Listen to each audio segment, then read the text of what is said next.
I'm Anastasia Kouloukas, and welcome to my Women in Horror interview. During my degree, I was doing a bit of acting because we had acted in all of our films, but I had a lot, but I missed it, so I was like, okay, I'm gonna go find some acting work because that's really important to me.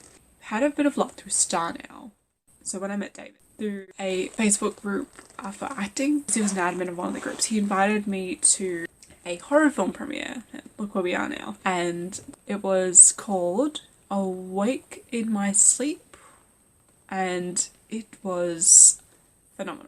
And so afterwards we got to talking and we found out we had mutual interests in filmmaking and acting, and it was quite fun to talk to about find someone who's like you in terms of acting and filmmaking. We developed our own little community with our mutual friends of filmmaking. Yeah. That's how I got into this profession, working with David. One of my first projects was Ad Girl. In terms of film where I was the main focus, I was the lead role in terms of acting.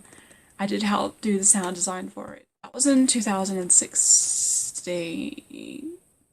I guess it started the trend of me being a femme fatale and like going into darker subjects and going into gothic subjects. How long have I been acting for?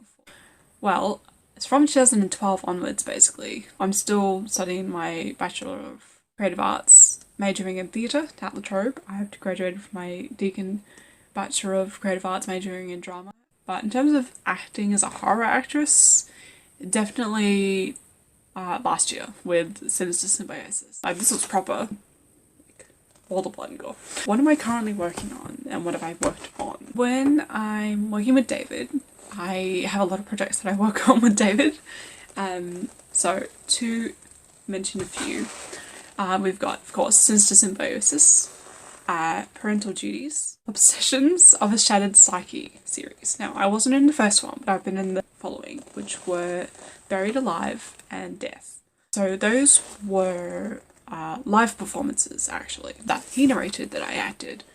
Then they were recorded as live performances. Advice that I would give to you for entering in the industry: don't be afraid to seek out projects people think are weird. If you're enjoying yourself and enjoying the work that you do, that is the most important thing.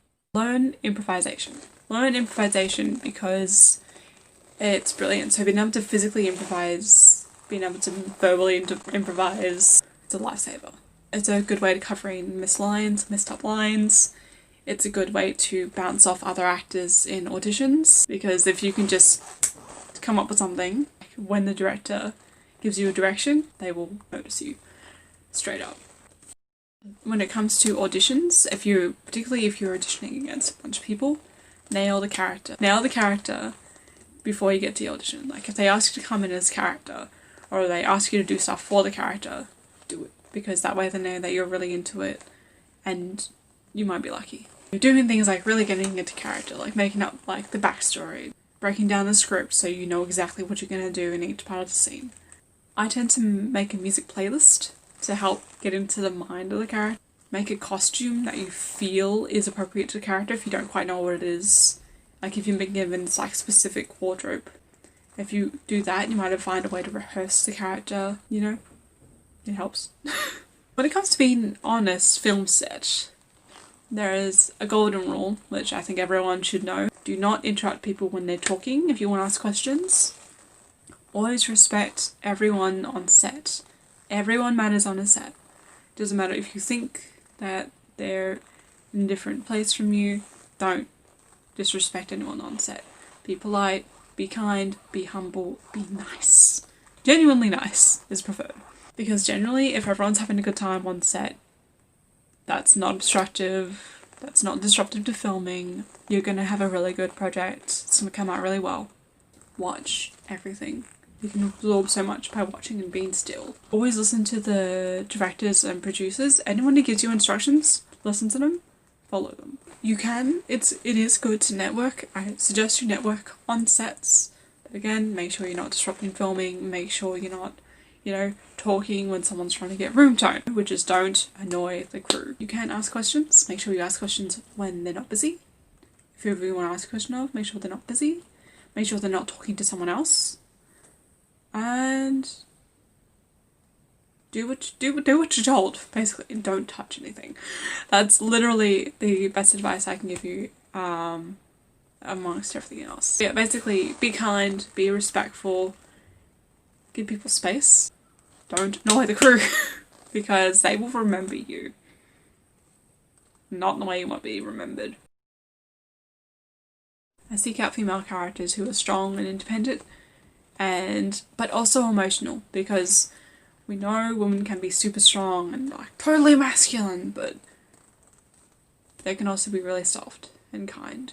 And they have to hide it because they have to be in such a situation where they have to discard their emotions to be able to survive. And I respect that, both in people in real life and in film characters. So, who do I know that does that? Every single one of the women I'm about to talk about. So Sigourney Weaver in Alien. Damn. Like, oof. She just took control. She was strong. She was terrified, but she took control. Just like the strongest thing you can do. Marilyn Burns in the Texas Chainsaw Massacre. She screamed, she ran, she tried to do everything she could to survive, and she did. The core of strong emotion and being able to portray it and like being able to be strong, like that's what attracts me. And then you've got Mila Jovovich in Resident Evil. Like, that shit is terrifying, but she is badass in it. And you've got Kate Beckinsale, Underworld, and she was incredible. She is incredible. And she's got like strong emotional core, she's independent, and she's badass. Janet Leigh in Psycho, Jamie Lee Curtis, Chloe Grace Moretz, Toni Collette, and Charlize Theron. The thing that all these women have in common is the connection to their craft. It's they're burying their souls. That's it. And that's what I want to do. Like, I try to reflect that in my work. During all of my degrees, I would always be involved in a whole bunch of different work. I was in a couple of short films, and so they were manic. I was playing a crew member on a film. I was going to check on a sound designer when I found he was murdered by a animated mannequin, and then I had to run for my life from it. Safety man, which is more comedic because there was an idiotic safety man who did not save people properly. I played a damsel in distress and Ant Girl. Femme fatale, who seduces someone and then kills him because she was killed by some dude. And also a couple of films I did outside of uni. A lot of them were emotional things. It was a mini documentary on sleep paralysis, so I played a sleep paralysis demon, I suppose, a scary screaming girl. And I have 3 scenes from my certificate 2 and 3 in screen acting to show more of my emotional work. I've done other recorded live work which is also dark and gothic in nature. There's this one called Hell Hath No Fury. I created a story with another student where I was sort of like a cross between a hungry ghost, revengeful spirit, and basically I committed suicide because he was out working so much. And so he comes back and he gets haunted by me and then stabbed. Sort of singing involved, just grow. My dark parody of a bachelorette from The Bachelor had a live performance which unfortunately I couldn't record, which I literally played at the darkness. That was my graduate piece from Deacon, Mirror Mirror. 3 most important social media you could find me on, the ones that have the most of my work on them, and the ones like a good sort of spread of work to look at, would be my YouTube channel, Instagram account, Facebook page, and SoundCloud. They are all under Anastasia C. Kouloukas, and it's a variety of my film work, photos, modelling work, singing videos, and some dance videos as well. Thank you so much for listening and for watching, and go follow David Black and go find his YouTube channel under Darvis Black, and you can see everything that I've been on in there and all of his fantastic work.